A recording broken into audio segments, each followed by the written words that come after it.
Right now, we're trying to respond to what I think is just a completely changing industry. That's the caution in all of this, is that we all have to work together.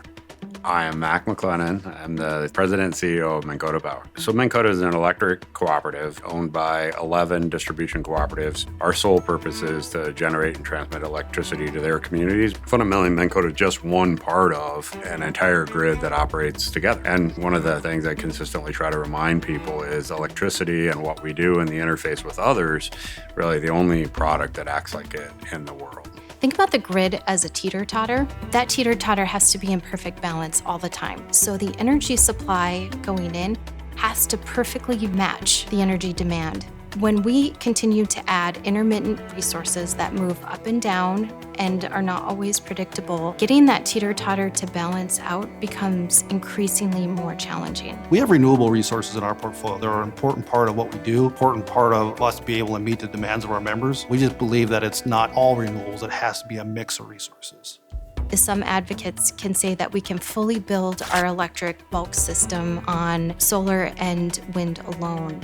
And that argument just simply goes too far. It defies math and science and history. It simply doesn't work. There's a tremendous amount of what I call aspirational power supply planning going on right now. And the lack of a recognition of the speed for which it takes to get things in place, a lack of recognition of basic physics.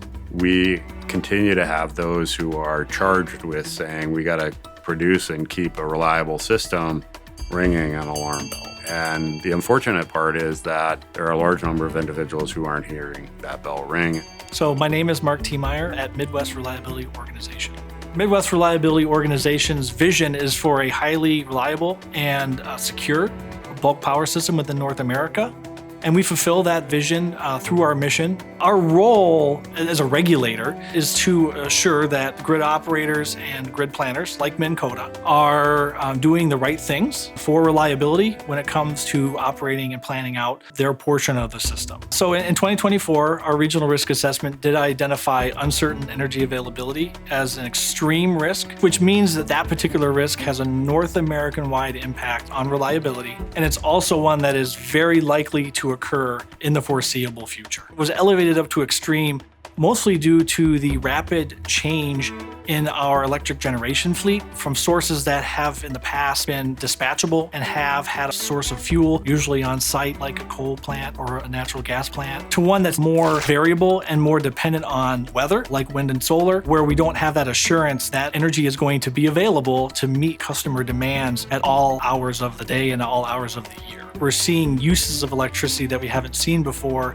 which creates a bigger challenge in forecasting when that energy demand is actually going to hit the system. I'm Julie Fedorchak, U.S. Representative for North Dakota.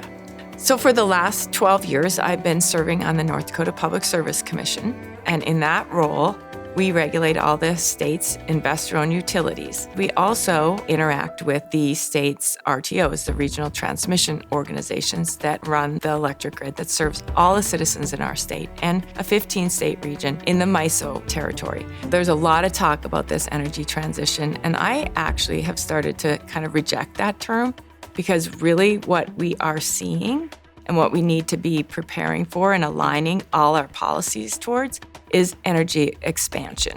Right, if a huge portion of our economy is driven by digital commerce, digital commerce only works because electricity is available, right? And so as you start to think about energy transition and the value of electricity, we are leaning on it more and more and more and more. Artificial intelligence, AI, has the potential not only doubling our load, but we could easily double or triple our load in a period of 5 years. We're talking about significant load growth at a time that we're retiring baseload resources. So once you start to do that, the grid operators, when they're in charge of reliability, they quickly realize that they don't have enough resources to meet load obligation. As we move forward in the coming years and decades, as we expand our energy resources, we need to make sure we don't let policies get ahead of technology and its availability. And we're at risk of that happening right now.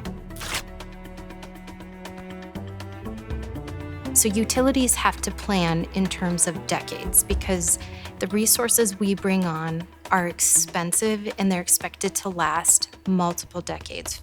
What's frustrating is policymakers will think in terms of election cycles, 2-year increments, and that is simply not how we plan, and we can't afford to plan that way. And in Minnesota, all the power operators are told that they need to be carbon-free by 2040. That's 15 years. That's a very short timeline. There are policy goals to decarbonize our economy, to have a cleaner energy future, and for us to be successful in doing that, we have to have a grid that's reliable. As we expect to see more variability in where our generation is coming from, we need a robust transmission system to be able to transfer power from where it's being produced at the time to where it is needing to be used. And that becomes extremely important when you understand that the sun's not always shining, that the wind's not always blowing. The timing of having enough transmission in the right locations is going to be really important and really difficult to be able to accomplish. And it's very expensive. So this idea that you're going to build that much transmission in that short of time is going to be very difficult, if not impossible. We have power outages because of storms and those things happen, but to have the lights go out because we didn't supply enough power into this regional grid, those are the things that are preventable. I think before it was, it's going to happen somewhere else. It's not going to happen to me. What I'm seeing more and more now is people realizing that in some of these events, it's getting to a point where it could happen to them. Aspiration, hope, and policy will not overcome physics. End of the day, the engineers and physics are ultimately going to be what defines how the system works. And I've been in this industry for nearly 20 years now. It really is founded upon innovation. This challenge is new, but it's no different than how we've had to solve challenges in the past.